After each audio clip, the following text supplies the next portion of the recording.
जैसे आप सब जानते होंगे ये क्या है, कौन बताए क्या है? स्केल। हाँ, तो स्केल हम किस काम में यूज करते हैं? आप बताइए। खींचने के लिए। हाँ, रेखा खींचने के लिए, बिल्कुल सही बताया। अब यदि हम दो रेखाखंडों को ऐसे आपस में जोड़ दें तो उनके बीच में जो झुकाव उत्पन्न होता है उसको हम क्या बोलते हैं? ये आप बताओ। कोण। बिल्कुल सही, इसको क्या बोलते हैं? कोण। अब आप कोण के बारे में और क्या जानते हैं? तो आपको आज हम कोण के बारे में बताएंगे और कोण के प्रकारों के बारे में हम विस्तार से अध्ययन करेंगे। तो आज का हमारा टॉपिक है कोण।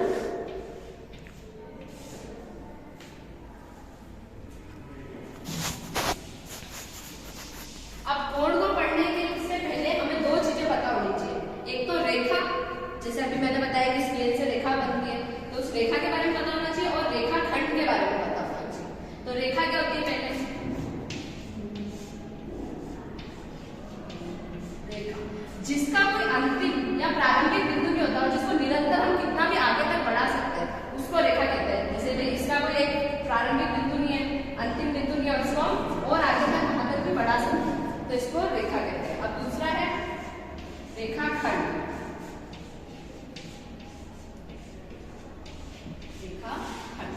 अब रेखाखंड ऐसे होता है, लेकिन रेखाखंड जो होता है उसका एक प्रारंभिक बिंदु और एक अंतिम बिंदु निश्चित होता है। जैसे इसका प्रारंभिक बिंदु है ए और इसका अंतिम बिंदु है बी, और इसको हम और आगे तक नहीं बढ़ा सकते क्योंकि इसका एक निश्चित अंतिम बिंदु है। और जो रेखाखंड है उसको हम कैसे लिखते हैं? ऐसे ए बी और इसके ऊपर बार आ जाता है, तो ये होता है रेखाखंड। ठीक है, समझ में आया रेखाखंड। अब हम लिखेंगे कोण।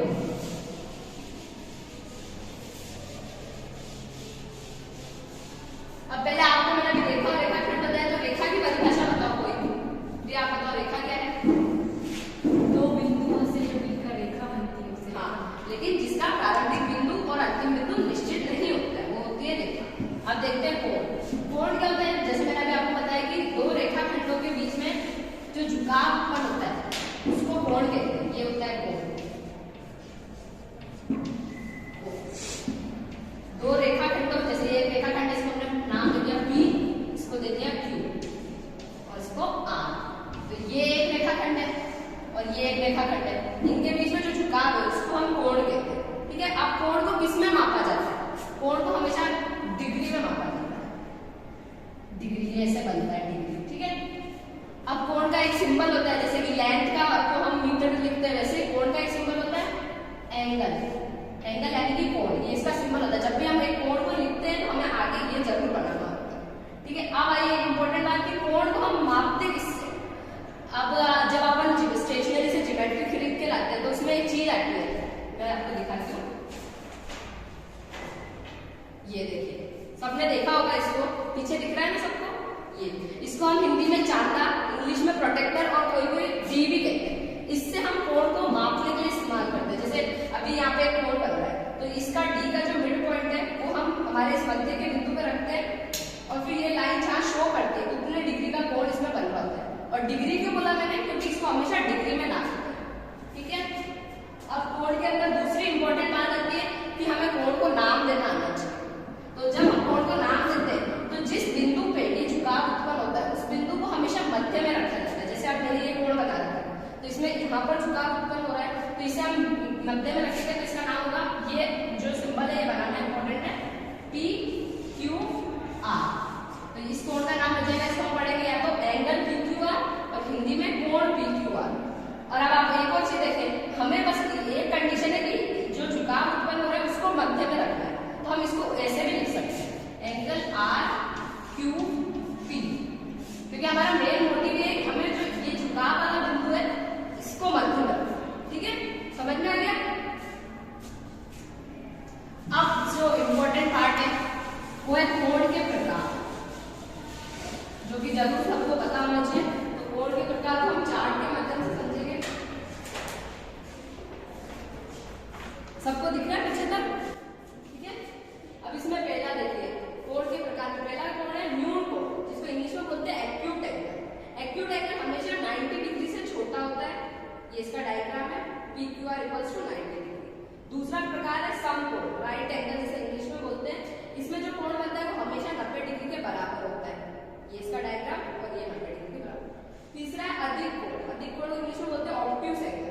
इसमें बहुत ध्यान रखने वाली बात है कि इसमें जो कोण बनता है वो 90 डिग्री से बड़ा और 180 डिग्री से छोटा होता है। इसका डायग्राम ऐसे बनता है, ठीक है। अब तीसरा है सरल कोण स्ट्रेट एंगल। इसका नाम से पता चलता है स्ट्रेट एंगल है 180 डिग्री के बराबर होता है और एक सीधी रेखा स्ट्रेट रेखा इसमें बनती है, ठीक है। पांचवा है वृत्त कोण रिफ्लेक्स एंगल। इसमें क्या होता है, इसमें भी बहुत इंपॉर्टेंट है, थोड़ा दोनों थोड़े सिमिलर होते हैं। इसमें क्या होता है कि जो कोण बनता है वो 180 डिग्री से बड़ा और 360 डिग्री से छोटा होता है और इसका डायग्राम ऐसे बनता है, ठीक है। अब सिक्स्थ है पूर्ण कोण कंप्लीट एंगल। इसका भी बहुत इजी है। इसमें जो कोण बनता है वो 360 डिग्री के बराबर बनता है और बिल्कुल गोल बनता है। अब आप ये देखेंगे इनमें से जो कुछ कोण है उनका आप देखकर ही पता लगा सकते हैं, उनको आपको मापने की जरूरत नहीं है कि ये कौन सा कोण है। जैसे 180 डिग्री वाले में सीधी रेखा बनेगी तो आपको देख के पता चल जाएगा कि स्ट्रेट एंगल है।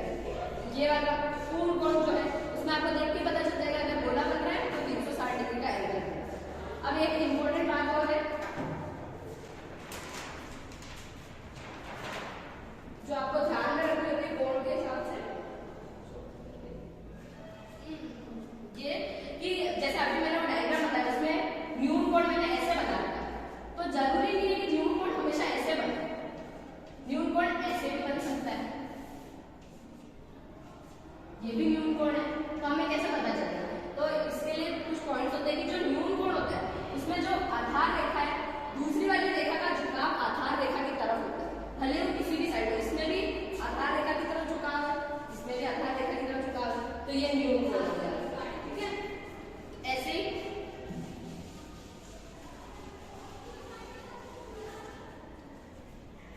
जो अधिक कोण होता है, अधिक कोण में क्या होता है कि जो झुकाव है वो रेखा से अपोजिट डायरेक्शन में होता है। जो आधार रेखा है ना उससे अपोजिट डायरेक्शन में झुकाव होता है, इस साइड हो रहा है इधर की साइड नहीं हो रहा है, तो ये होता है अधिक कोण।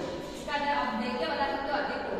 लेकिन एक बात है, जब अगर आपको पता लगाना है कि इसका माप कितना है, ऐसे देख के तो आप बता दोगे कि अधिक कोण है, लेकिन कोई पूछ ले कि इसका माप कितना है तो आपको प्रोटेक्टर से इसको ऐसे करके नाप के लिखना पड़ेगा, ठीक है। अब ऐसे स्ट्रेट एंगल का तो आपको पता ही नहीं है, सीधी रेखा है तो स्ट्रेट एंगल है।